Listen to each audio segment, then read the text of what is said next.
Muito bem, bem-vindos ao mundo patrístico. Vamos continuar a nossa conversa sobre os mártires. O sangue dos mártires é semente de novos cristãos.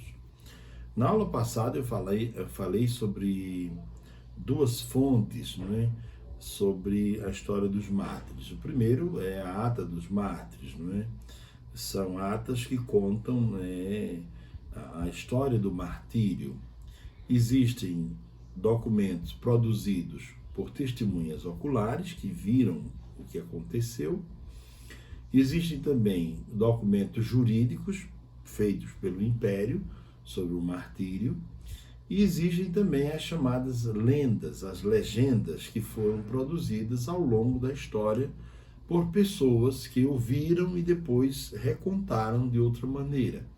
Então há muitas histórias curiosas, por exemplo, sobre Santa Luzia, que queriam carregá-la para um prostíbulo e não conseguiam arrancá-la do chão.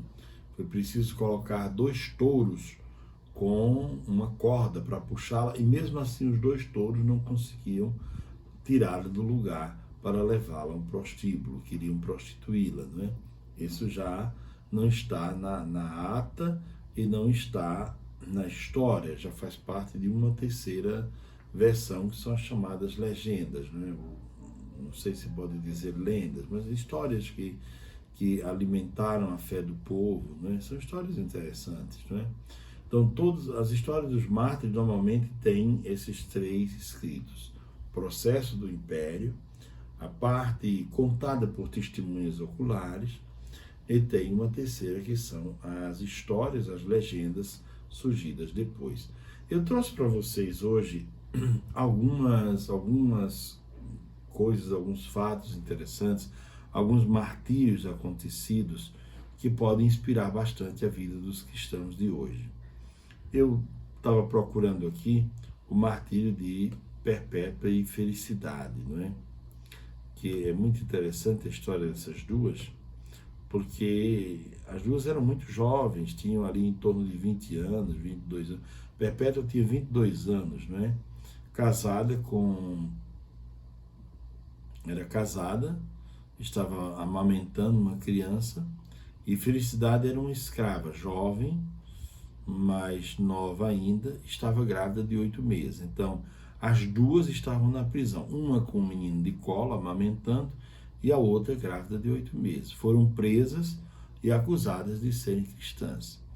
E aí nós vamos ter uma história muito interessante dessas duas na prisão, porque a jovem Felicidade vai ter o seu filho na prisão, né? E ela pede a Deus para ter o filho antes do martírio, né? Antes de chegar a hora do martírio. Eu vou ler alguns pontos da ata do martírio dessas duas, não é?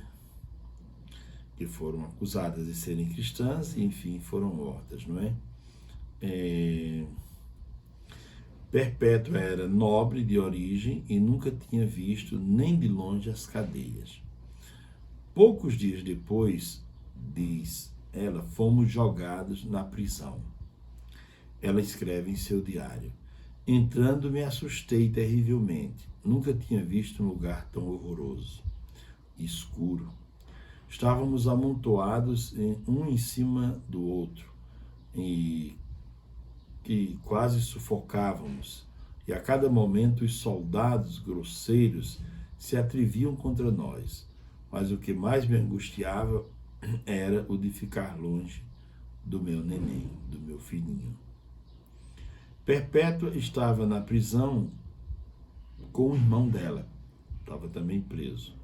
E numa visão ela viu o martírio deles, e ao mesmo tempo de Felicidade, que morria também. A partir daquele momento ela não teve mais dúvidas de que seria martirizada. E agora vamos mais adiante para ver um pouco do interrogatório dessas duas, não é? Começa o interrogatório e o procurador pergunta: você é cristã? Ela diz: sim, eu sou cristã. Depois dessas palavras, o pai de Perpétua, tomado pela raiva, deu uma pancada nela que quase caiu no chão.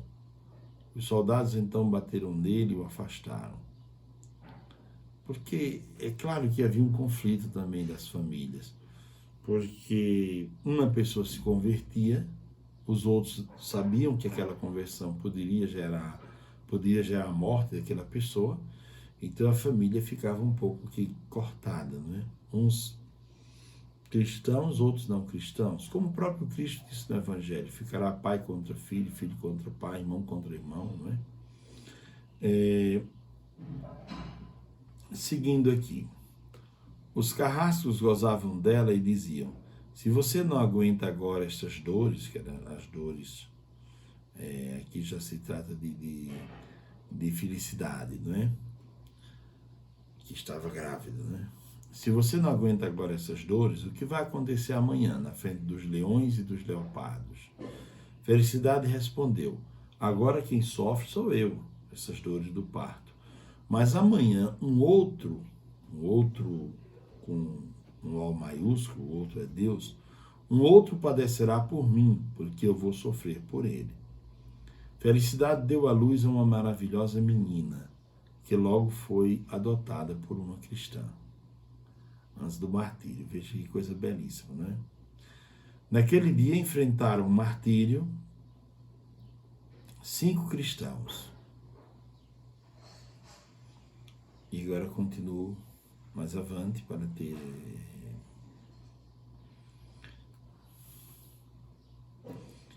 Para as duas mulheres, Perpétua e Felicidade, foi preparado um suplício geralmente desconhecido e humilhante. As vacas. Seriam vacas que iriam entrar para matá-las. Despiram-nas e prenderam as duas numa rede no meio da arena. Um arrepio de horror passou pela multidão que assistia. Uma estranha compaixão por estas duas mães tão jovens, não é? Que estavam para morrer sem ver suas crianças crescerem. Quer dizer, aquela multidão que sempre aplaudiu as mortes e o sangue, naquele dia estavam tomadas de compaixão. Foram logo tiradas da rede e novamente revestidas.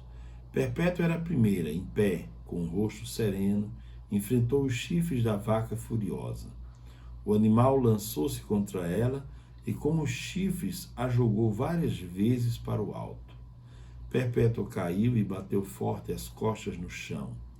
Depois de um pouco, milagrosamente, retomou as forças. Se levantou e se aproximou à companheira Felicidade, que jazia no chão, escornada, também ela, pelas vacas.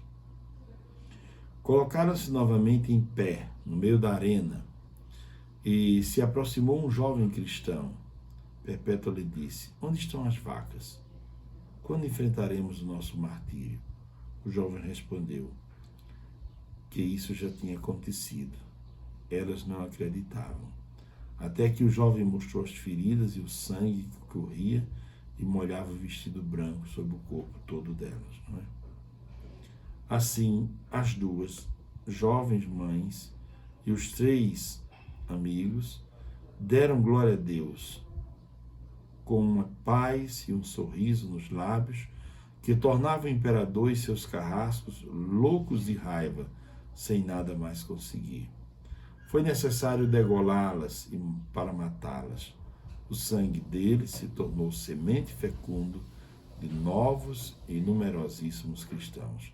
Veja que história linda, a história de Perpétua e de Felicidade, né? Eu queria justamente trazer essa história porque são 2 mulheres novas, uma com 22 anos, outra com 20 anos, uma com um bebê recém-nascido e a outra dá à luz dentro da prisão, mas as duas com muita coragem enfrentam o martírio, né? Quer dizer, com muita coragem derramam sangue pela fé. Agora nós vamos continuar a nossa conversa vendo outros testemunhos e também alguns textos que eu citei nas aulas passadas. Eu vou ler aqui alguns textos para a gente ter esta visão a partir da documentação. a documentação antiga, certo? Tertuliano escreveu sobre as perseguições. Ele diz: se realmente somos os mais nocivos dos homens, por que se nos dá um tratamento diferente daquele que se dá aos nossos congêneres na criminalidade? O mesmo delito, acaso não faz jus ao mesmo procedimento? Outros réus dos delitos, e aqui ele fala o seguinte, que outros réus são ouvidos, há um júri preparado, respeitoso, e para os cristãos não há nada disso. Então, os cristãos não podem dizer nada, não podem se defender. Isso está na Apologia de Tertuliano, número 197, certo? Esse é um documento interessante. E Tertuliano, num outro texto, numa outra apologia, ele diz que não há motivo para essa perseguição. Por quê? Porque os cristãos, eles rezam pelo imperador, rezam pelo império, porque nós não estamos dentro do império. Se o império cair, não é bom para ninguém. Então ele diz, nós rezamos pela saúde do imperador, rezamos pelo Estado, nós não somos contra o Estado. Interessante esse texto, nas apologias de Tertuliano, no qual ele mostra que não há uma luta dos cristãos contra o Estado, e assim ele defende os cristãos, não é? Para dizer que estas mortes não têm razão de acontecer, não é? Ele diz que os cristãos rezam contra as calamidades, rezam contra as invasões dos bárbaros, rezam contra tudo isso. Só para mostrar alguns documentos. Depois, Clemente Romano, sobre a perseguição de Nério, o martírio dos santos Pedro e São Paulo, São Pedro e São Paulo. Ele escreve o seguinte, aqui eu vou ler para vocês verem. Falemos dos heróis mais próximos a nós. Os excelentes apóstolos Pedro, injustamente invejado, sofreu, não um ou dois, mas inúmeros desgostos, e após prestar seu testemunho, marchou ao merecido lugar da glória. Paulo, suportando ciúmes e rivalidades, experimentou o valor da perseverança. 7 vezes preso, desterrado, apedrejado, levou o evangelho ao Oriente e ao Ocidente, fazendo-se nobremente famoso por sua fé, após ensinar a justiça ao mundo inteiro e tocar os confins do Ocidente. Prestou seu testemunho diante de soberanos e, deixando o mundo, entregou no lugar santo, entrou no lugar santo, digo melhor. Não cabe maior exemplo de persistência. Veja Clemente Romano escrevendo sobre a perseguição de Nero e a morte dos 2 apóstolos. Tem um outro texto interessante que é da carta da igreja de Esmirna. É um primeiro documento sobre o martírio do bispo Policarpo. É um documento extenso, eu vou ler somente uma parte, para que vocês possam sentir um pouco deste martírio, como é que aconteceu, né? Todos sabem que Policarpo era bispo de Esmirna, era um senhor já com mais de 80 anos, não é? E que os soldados foram prendê-lo e veja que ele os tratou muito bem, os recebeu muito bem, né? E os soldados ficaram constrangidos, disseram, como é que o império nos manda para prender esse senhor tão educado, tão bom, né? Vamos ler um pouco dessa peça que está aqui, que é belíssima, não é? Nem todo mundo tem acesso a esses documentos, por isso faço ver aqui. O mais admirável entre todos os mártires foi Policarpo, diz o texto. Ao ser notificado dos horrores praticados, não se perturbou, mas insistiu em permanecer na cidade. Disseram, fuja, né? E ele não quis fugir.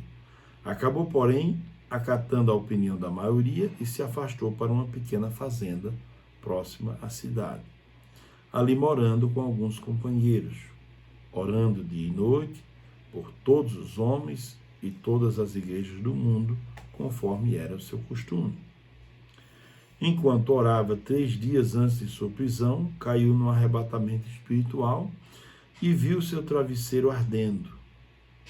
Voltando-se para seus companheiros, lhes anunciou: vou ser queimado vivo. Ele teve a visão do travesseiro em chamas e ele, quando acordou, disse: eu vou ser queimado vivo, não vou ser preso e vou ser queimado vivo. Como os que o andavam procurando não deixassem de persegui-lo, ele mudou de esconderijo. Nem bem se tinha retirado, sobrevieram guardas que, não o achando, levaram presos 2 jovens escravos. Um desses, submetido à tortura, falou. Policarpo não mais podia furtar-se, já que os próprios familiares o traíram. O chefe da polícia, que respondeu ao nome predestinado de Herodes, almejava levar Policarpo preso ao estádio, onde esse terminaria sua peregrinação, compartilhando a sorte de Cristo, enquanto seus delatores compartilhariam o castigo de Judas. Interessante, que veja que como Cristo foi traído, Policarpo também foi traído, não é? As semelhanças, né, entre um acontecimento e outro. Assim, levando consigo o jovem escravo, numa sexta-feira, na hora da ceia, guardas a pé e outros montados a cavalo empreenderam a marcha, armados dos pés à cabeça, como se fossem atuar contra ladrões. Entrada já à noite, chegaram à casa onde estava Policarpo. Este, deitado num quarto do andar superior, teria podido retirar-se para outra fazenda, mas não quis, dizendo: seja feita a vontade de Deus. Tendo ouvido a voz dos guardas, desceu e entrou em conversação com eles. Sua avançada idade e calma causaram admiração aos guardas. Não compreendiam que se fizesse tanto alarde para prender um homem tão velho. Policarpo providenciou-lhes comida e bebida, quer dizer, ele disse: vou trazer comida e bebida, comam e bebam à vontade. Vocês são guardas, vocês são mandados, foi alguém que mandou vocês aqui, não é? Vocês não têm culpa de estarem aqui. Comeram e beberam tanto quanto desejavam. Não solicitou outra recompensa senão 1 hora de oração para rezar. Começou a orar de pé, como um homem cheio de graça divina, e ao invés de 1 hora, rezou 2 horas, não é? Sem parar, orando em voz alta. Todos olhavam para ele admirados. Muitos lamentavam-se por aprisionarem um ancião tão divino. Veja que coisa bela, não é? Pois bem, e aqui segue toda essa história da oração e a prisão, né?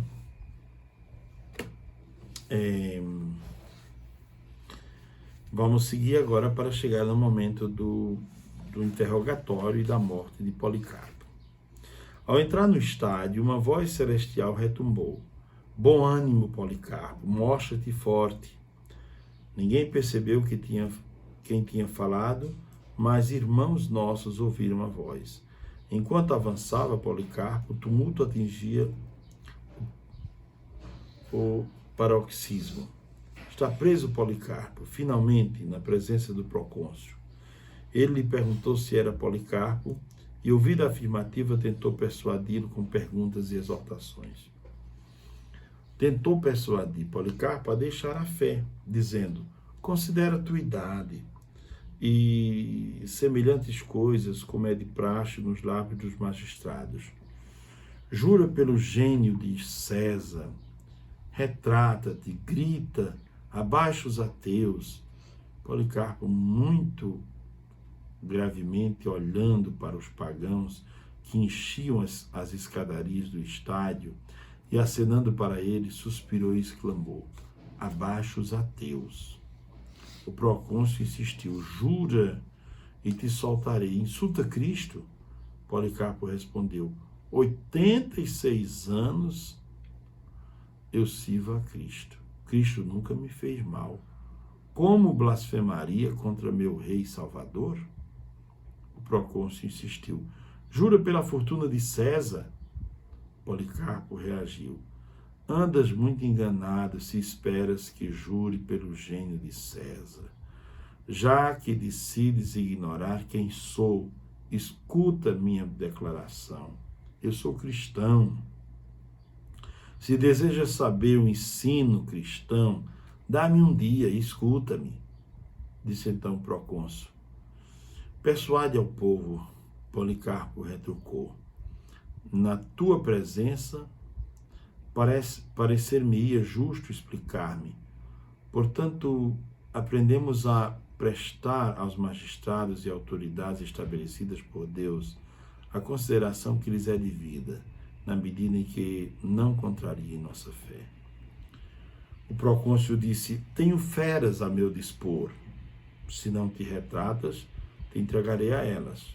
Policarpo disse: ordena, quando nós cristãos morremos, não passamos do melhor para o pior. É nobre passar do mal para a justiça. Quer dizer, Policarpo não tinha medo nenhum das feras, né? Ele disse: eu tenho feras para lhe rasgar. Eu não tenho medo dessas feras. E o procônsul então disse: se não te retratas, mandarei que te queime na fogueira, já que não tens medo das feras. Policarpo disse: ameaças-me com fogo que arde 1 hora e depois se apaga? Conheces tu o fogo da justiça que vai vir? Sabes tu o castigo que devorará os ímpios? Não demores. Quer dizer, cumpra a tua sentença, né? Me tira logo a vida. Policarpo era muito forte de ano, né? Quer dizer, com 86 anos um homem resistir desta maneira, não é? Pois bem, e continua a história do martírio. Vamos ver já o final, não é? Depois de Policarpo proferir esta oração, ele fez a oração, não é? E a oração dizia o seguinte: Senhor Deus onipotente, Pai de Jesus Cristo, teu Filho predileto e abençoado, por cujo ministério te conhecemos, Deus dos anjos e dos poderes, Deus da criação universal e de toda a família, dos justos que vivem em tua presença, eu te louvo, porque me julgaste digno deste dia e desta hora, digno de ser contado entre teus mártires. Belíssimo, né? Não vou até o final da oração. Depois disso, desta oração, os carrascos acenderam a fogueira e a chama alçou-se alta e brilhante. Nesse momento presenciamos um sinal e nossa vida foi poupada. Os outros, né, que estavam ali. Quem sabe para relatar esse milagre? O fogo tomou a forma de uma abóbora ou de uma vela inclinada pelo vento e rodeou o corpo do confessor. Policarpo estava de pé, não como carne que queima, mas como pão que fica dourado, ou como ouro ou prata que se purifica. Sentimos um perfume delicioso, como de incenso, de aromatas preciosos. Bom, e aí é bela a história, né? Porque vejam, a morte de Policarpo é um sinal, né? Um sinal. Aqueles que estavam naquela arena assistindo à morte de um senhor de 86 anos, o que que esses homens sentiram? Ao ver um homem decidir a não renunciar à sua fé, ir até o final, quer dizer, é um grande testemunho, é algo que precisaria ser muito conhecido pelos nossos cristãos de hoje. É algo que deveria ser muito mais difundido, não é? Porque por qualquer coisa se renuncia à fé, não é? Então a fé é algo irrenunciável. Depois temos a perseguição em Lyon, tem a Eusébio Cesaré na história eclesiástica fala sobre isso, não vou ler o texto, né? Depois a perseguição de Décio e a perseguição de Valeriano, tem textos sobre isso também. Cipriano de Cartago fala sobre isso, não é? A perseguição de Diocleciano, Eusébio Cesaré fala sobre isso. Eusébio Cesaré também fala sobre o rescrito de Galiano, que é uma documentação interessantíssima sobre esta época. Então, nós vamos oportunamente estudar a história eclesiástica e ali eu vou mostrar alguns desses textos de Eusébio de Cesareia. Então, temos aqui alguns textos, vou apenas tentei mostrar a vocês alguns textos que são interessantes sobre o martírio, né? Partindo de Perpétua e Felicidade, depois chegando em Policarpo de Esmina. Há muitos outros relatos de mártires e coisas belíssimas, né? Eu lembro que uma sexta-feira da Paixão, fui pregar sobre a Paixão de Cristo, mas me emocionei, chorei, porque naquela ocasião eu falei também sobre a paixão desses mártires, essas duas moças, não é? Perpétua Felicidade e sobre Policarpo. E eu lembro naquele dia eu chorei no altar, porque naquele dia eu falei dos mártires de ontem e de hoje, né? A paixão de Cristo que continua no sangue dos mártires derramado, não é? Derramado para a salvação da humanidade. Pois bem, então o nosso encontro sobre a nossa reflexão sobre os mártires, eu coloco aqui um ponto, porém não é um ponto final, porque há muito a ser lido, há muito a ser estudado, e nas aulas ao vivo vocês podem fazer perguntas e a gente pode aprofundar ainda mais. Grande abraço, Mundo Patrístico.